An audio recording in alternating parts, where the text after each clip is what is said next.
warahmatullahi wabarakatuh. Perkenalkan, nama saya Walia Nur Fadila dengan NIM 22103038. Baiklah, pada video kali ini saya akan sedikit menjelaskan materi mengenai manajemen strategik. Manajemen strategik menurut beberapa para ahli, itu yang pertama, menurut Fred R. David. Menurut Fred R. David, manajemen strategik adalah seni dan pengetahuan untuk merumuskan, mengimplementasikan, dan mengevaluasi keputusan lintas fungsional yang membuat organisasi mampu mencapai objektifnya. Lalu, yang kedua, menurut Hanger dan Wellen.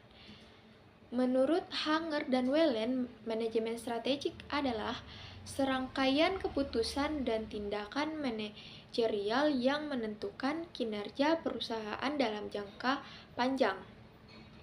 Jadi, menurut beberapa ahli tadi, maka dapat kita simpulkan bahwa manajemen strategik adalah suatu cara atau langkah-langkah untuk mengendalikan suatu organisasi secara efektif dan efisien, sehingga dengan adanya atau diterapkannya manajemen strategik ini dapat mengatasi serta menghadapi permasalahan dalam suatu organisasi. Nah, biasanya dalam hal ini menggunakan analisa SWOT. Jadi, apa yang dimaksud dengan analisa SWOT?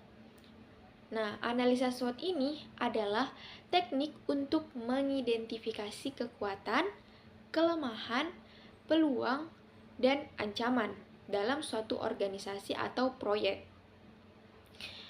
Dari analisis ini dapat digunakan untuk berbagai tujuan, mulai dari perencanaan bisnis, pengembangan proyek, dan pengambilan keputusan pribadi.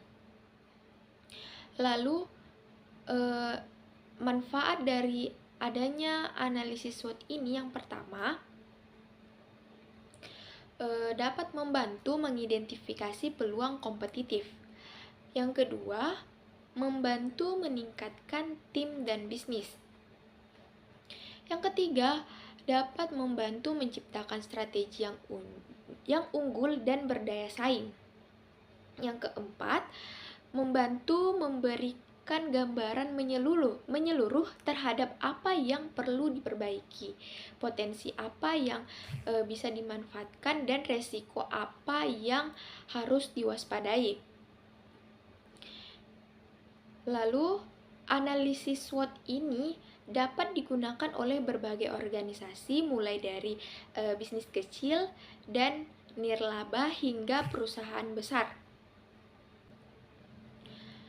Lalu, tujuan dari adanya manajemen strategik ini adalah untuk meningkatkan kualitas pelayanan publik.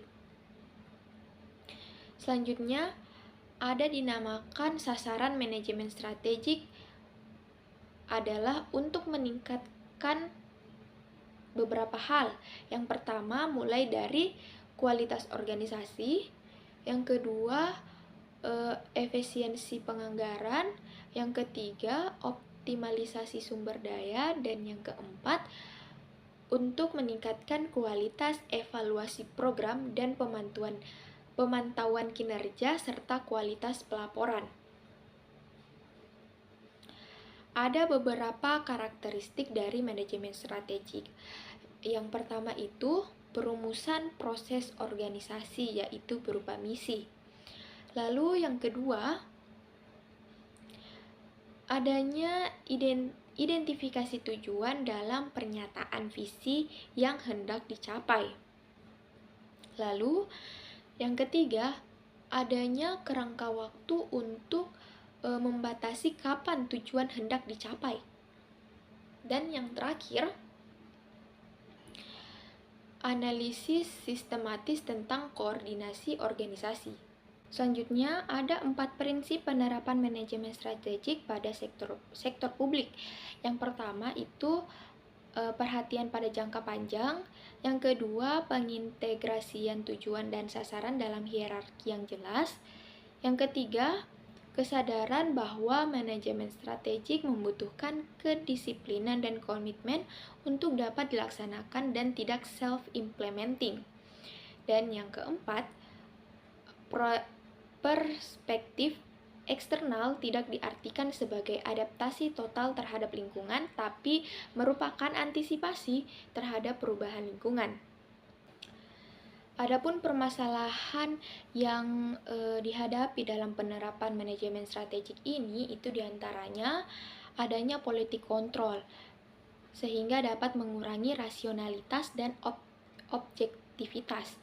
Terus yang kedua, penentuan tujuan dan sasaran karena begitu kompleks dan luasnya politik, perencanaan, keuangan, pemberian servis, serta sistem informasi. Yang ketiga, pengaturan kinerja, yang dimana kinerja sektor publik adalah subjek penilaian masyarakat, kepentingan politik, dan kelompok. Lalu yang keempat, keakuratan dan data informasi. Lalu apa saja langkah-langkah dalam proses manajemen strategik ini terbagi menjadi 8 bagian. Yang pertama, adanya identifikasi misi dan sasaran organisasi. Yang kedua, analisis lingkungan luar. Yang ketiga, identifikasi peluang dan ancaman. Yang keempat, analisis lingkungan internal atau sumber daya organisasi.